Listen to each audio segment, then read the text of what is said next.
दोस्तों नमस्कार। विषय विचार में मैं मनमोहन चौहान आज एक दृष्टांत को लेकर के आया हूँ। किसी भी दृष्टांत को क्यों सुनाया जाता है, क्यों बताया जाता है? दृष्टांत से ज्ञान दिया जाता है।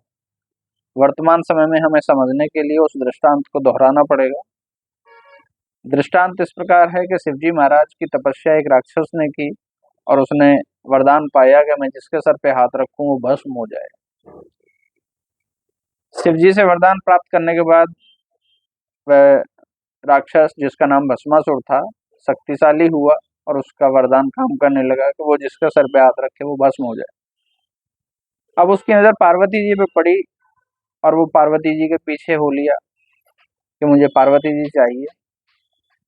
क्योंकि शिव जी का वरदान था तो अब उसको अभिमान हो गया कि शिव जी के भी सर पे हाथ रखूंगा, शिव जी को भी भस्म कर दूंगा, तो अब ये पार्वती जी मेरी। अब इस दृष्टांत से क्या शिक्षा मिलती है और हम क्या इसको अपने जीवन से संबद्ध करते हैं?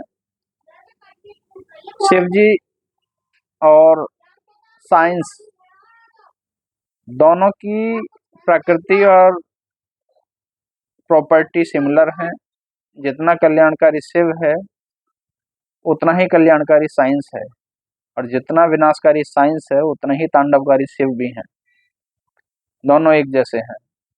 जिसने साइंस को पढ़ा, जिसने साइंस पे मेहनत करी, जिसने शिव की तपस्या करी, उसको वरदान मिला, यानी साइंस का फॉर्मूला मिला।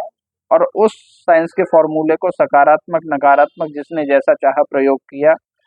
जिसने सकारात्मक किया वो देव हो गए, जिसने नकारात्मक किया वो असुर हो गए। वर्तमान समय में शिव के बाद अगर दूसरे कैरेक्टर को हम जोड़ते हैं तो शक्ति। शक्ति कौन है? मनुष्य के जीवन में सबसे शक्तिशाली प्रकृति है। यहाँ पार्वती जी को प्रकृति के रूप में हम देख सकते हैं, शिव जी को साइंस के रूप में देख सकते हैं, और अपने आप को हम मनुष्यों को भस्मासुर के रूप में देख सकते हैं। हम साइंस से जो भी फॉर्मूले प्राप्त कर रहे हैं, साइंस से हम जो भी ज्ञान प्राप्त कर रहे हैं, उसकी शक्ति में हम इतने अंधे हो जा रहे हैं कि हम पार्वती जी के यानी प्रकृति के पीछे पड़ रहे हैं और प्रकृति का विनाश करते जा रहे हैं। हम जितने उपकरण बना रहे हैं, साइंस से हम जितना ज्ञान प्राप्त कर रहे हैं, लेकिन उसका असर ये हो रहा है कि हम प्रकृति को नष्ट कर रहे हैं। इस दृष्टांत से समझिए कि इस प्रकृति के, इस शिव के, इस साइंस के सामने हम भस्मासुर हैं।